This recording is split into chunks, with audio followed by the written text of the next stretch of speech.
Aviso de contenido y responsabilidad. Advertencia de sensibilidad. El presente video contiene descripciones detalladas de crímenes reales, salud mental y procedimientos judiciales que pueden herir la sensibilidad de algunas personas. Se recomienda discreción al espectador. Si tú o alguien que conoces está pasando por un momento difícil o tiene pensamientos de autolesión, recuerda que no estás solo. Hay ayuda profesional disponible en tu delegación sanitaria más cercana o líneas de atención en crisis de tu país. Honor y memoria. Este contenido ha sido creado con el firme propósito de honrar la memoria de Jennifer Farber Dulos y respetar el proceso de duelo de su familia y sus 5 hijos. En Atlas Veredicto Criminal, nuestra intención es ofrecer una crónica educativa, objetiva y compasiva que contribuya a la comprensión del sistema de justicia y, sobre todo, a la prevención de futuros actos de violencia. Cumplimiento legal y derechos de autor. Atlas Veredicto Criminal cumple estrictamente con las leyes de uso legítimo, fair use, y las normativas internacionales de protección de derechos de autor. La información, registros visuales y documentos judiciales presentados han sido obtenidos de fuentes de acceso público, registros de prensa y archivos oficiales de la Fiscalía. Este material se utiliza exclusivamente con fines informativos, de análisis crítico, investigación y legítimo interés periodístico. 24 de mayo de 2019. En el acaudalado enclave de New Canaan, Connecticut, la perfección no suele ser una fachada, sino una forma de vida. Sin embargo, detrás de las puertas del número 69 de Wellesley Drive, esa mañana la calma se transformó en un vacío absoluto. Jennifer Farber Dulos, una madre de 5 hijos entregada a su crianza, acababa de dejar a los pequeños en el colegio. Sería la última vez que alguien la vería con vida. Al caer la noche, su Chevrolet Suburban, negro, sería hallado abandonado cerca de un parque local, pero ella no estaba en el interior. Lo que comenzó como un informe de persona desaparecida en una de las zonas más seguras de Estados Unidos, pronto revelaría una trama de violencia, deudas financieras y un odio que se gestaba tras la máscara de un matrimonio de alta sociedad. Bienvenidos a Atlas Veredicto Criminal.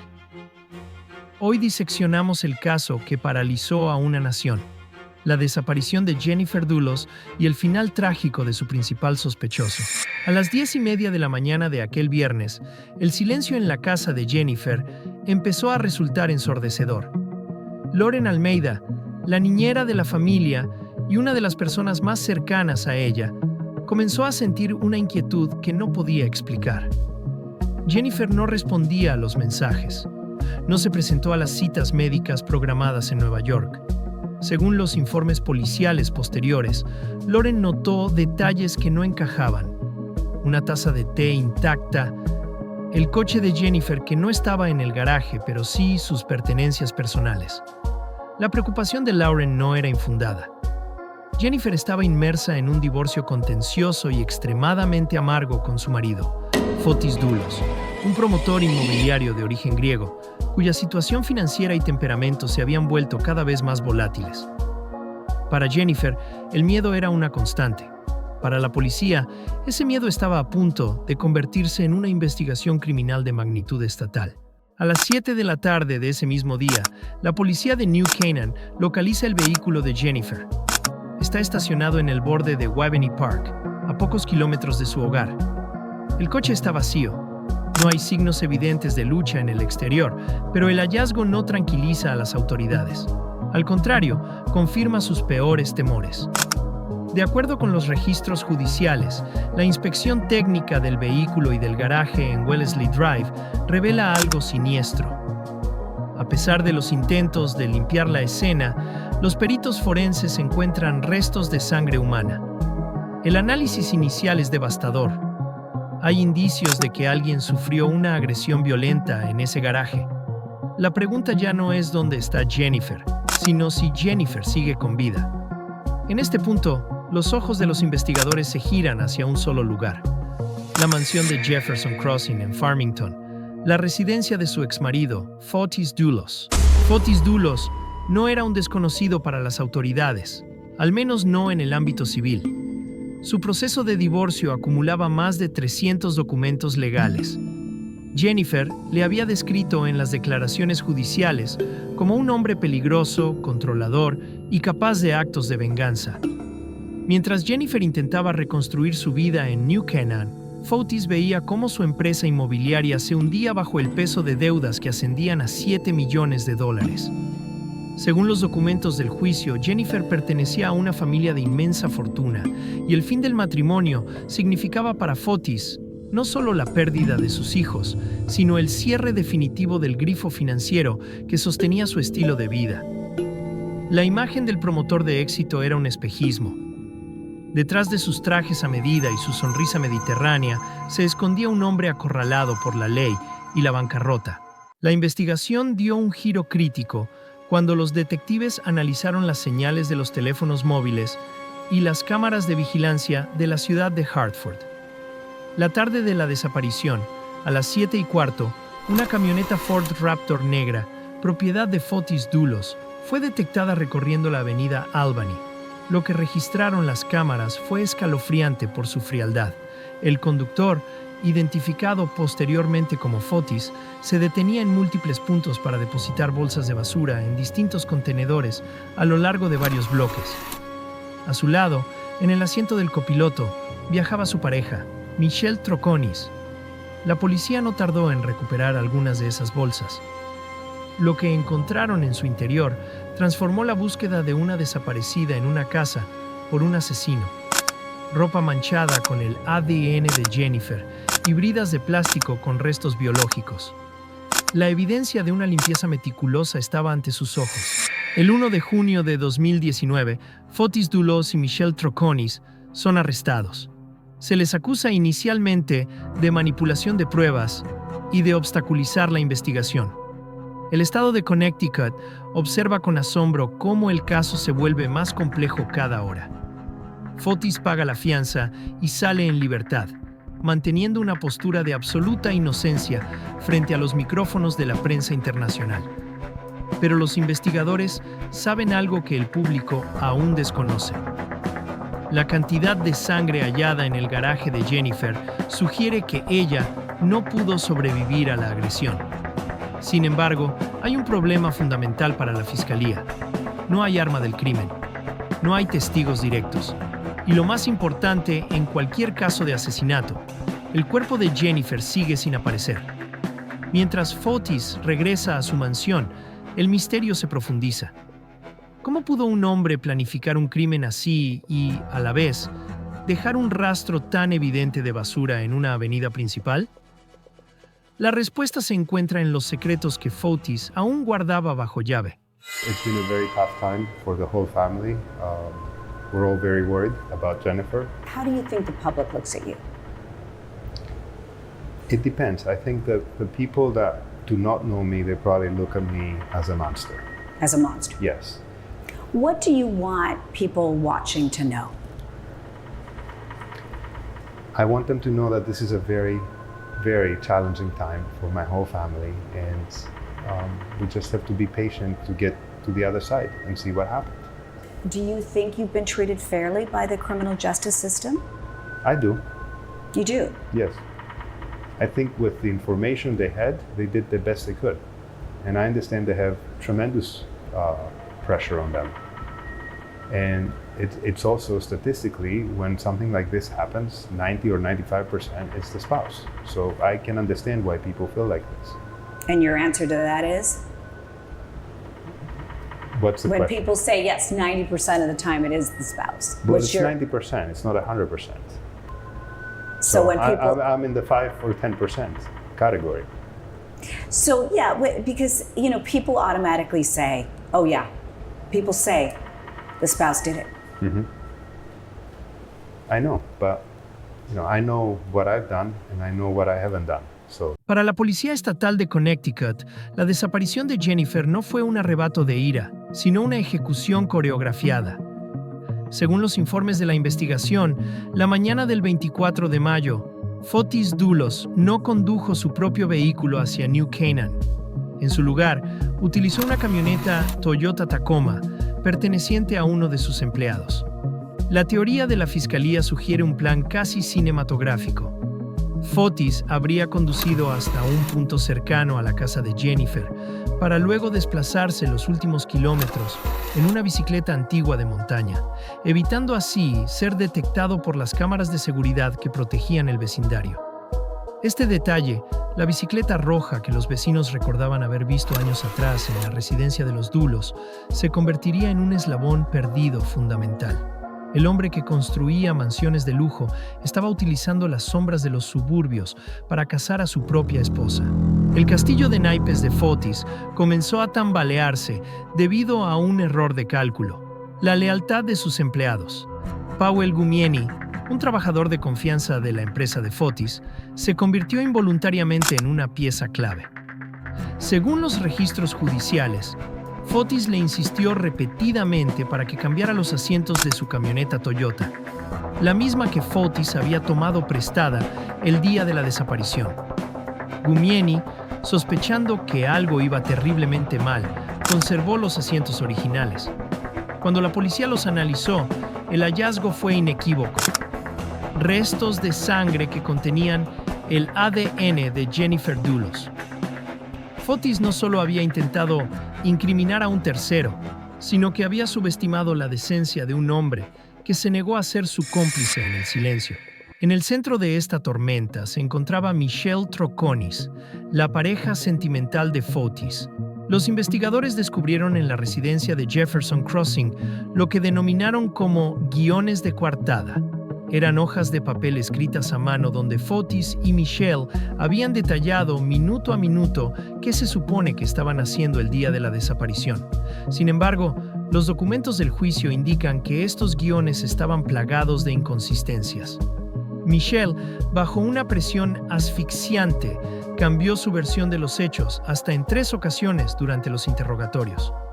De acuerdo con los informes policiales, ella admitió haber visto a Fotis limpiando el interior de la camioneta de Gumieni y haberlo acompañado a deshacerse de las bolsas de basura en la avenida Albany. La fachada de la pareja perfecta se estaba agrietando bajo el peso de la evidencia forense. Para entender la magnitud de la tragedia, es necesario mirar a través de los ojos de la víctima. Jennifer Farber Dulos era una escritora talentosa que vivía con el temor constante de que el final de su matrimonio fuera también el final de su vida.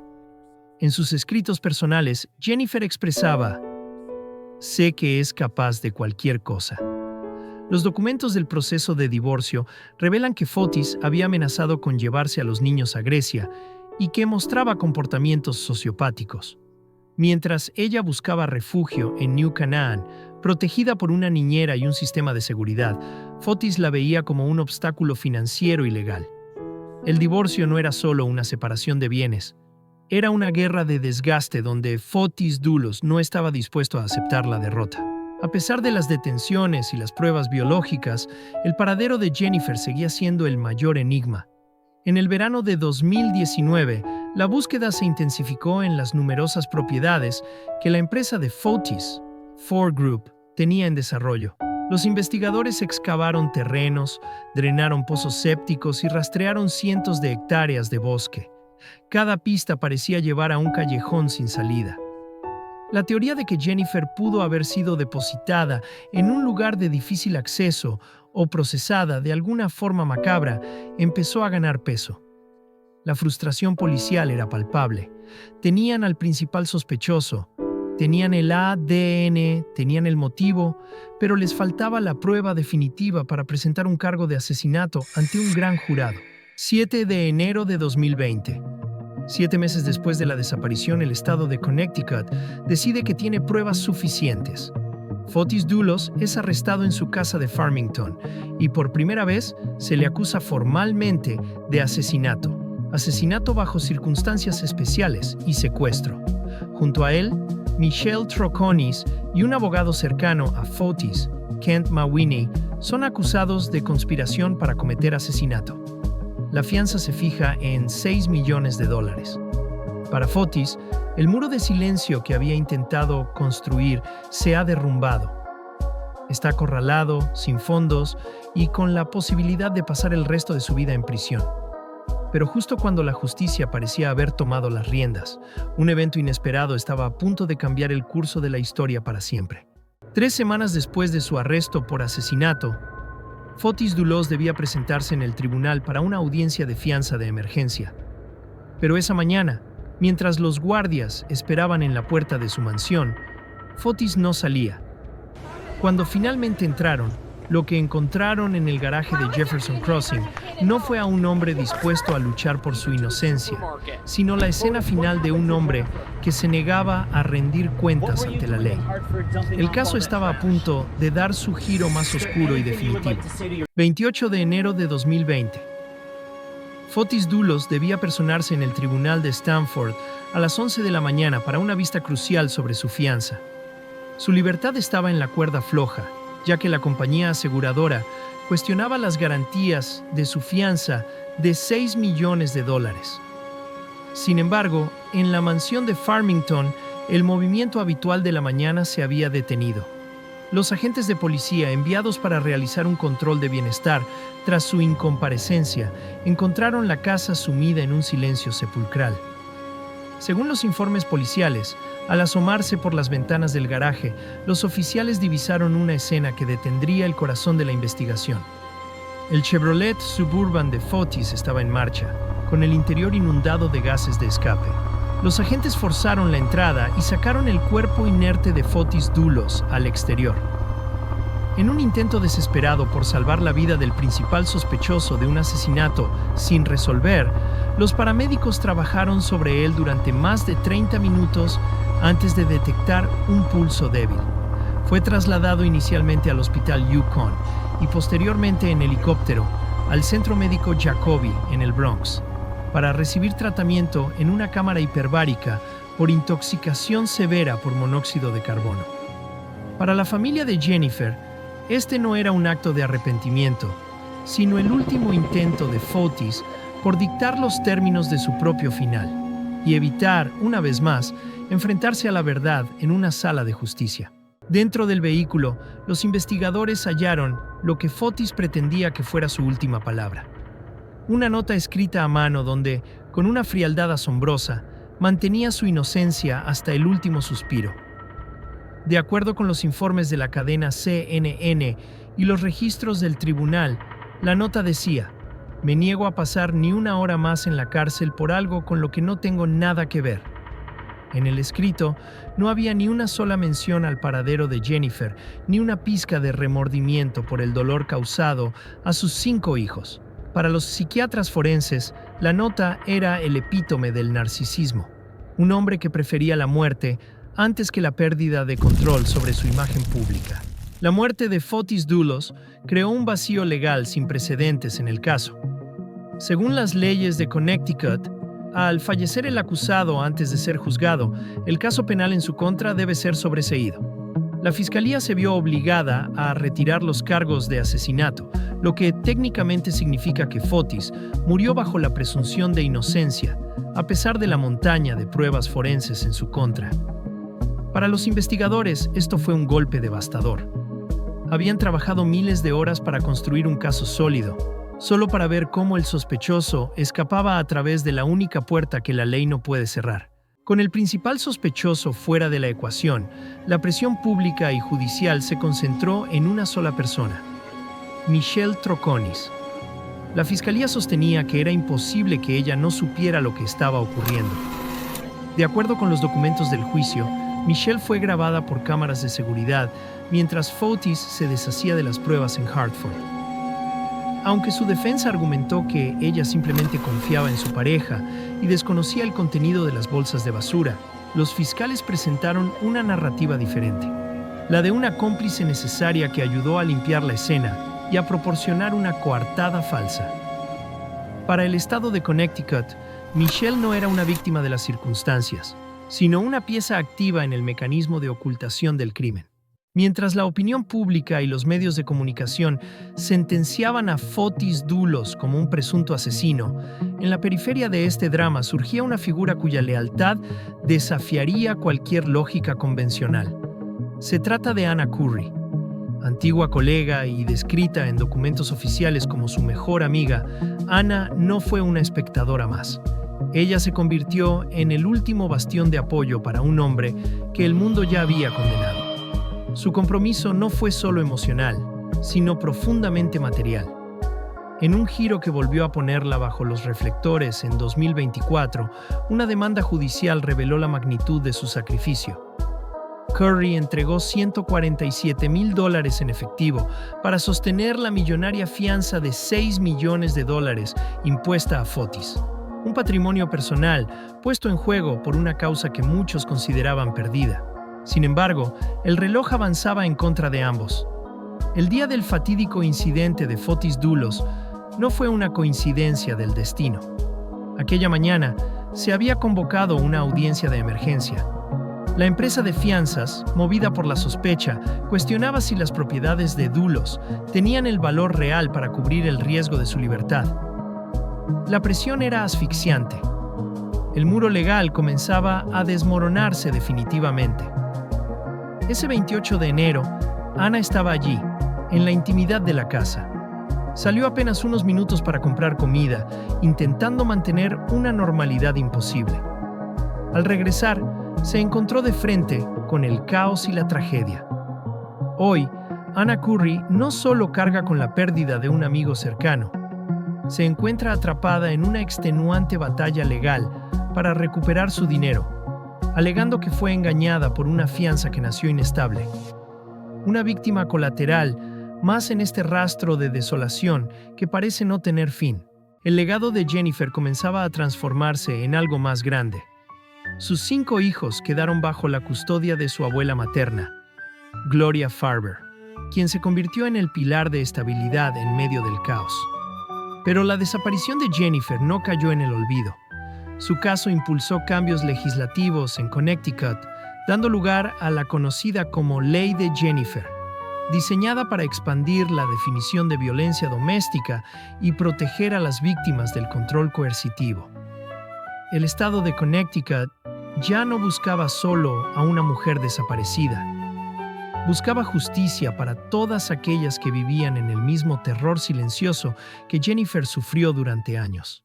La historia de Jennifer y Fotis Dulos es un recordatorio brutal de que la violencia no entiende de estatus social ni de códigos postales de lujo.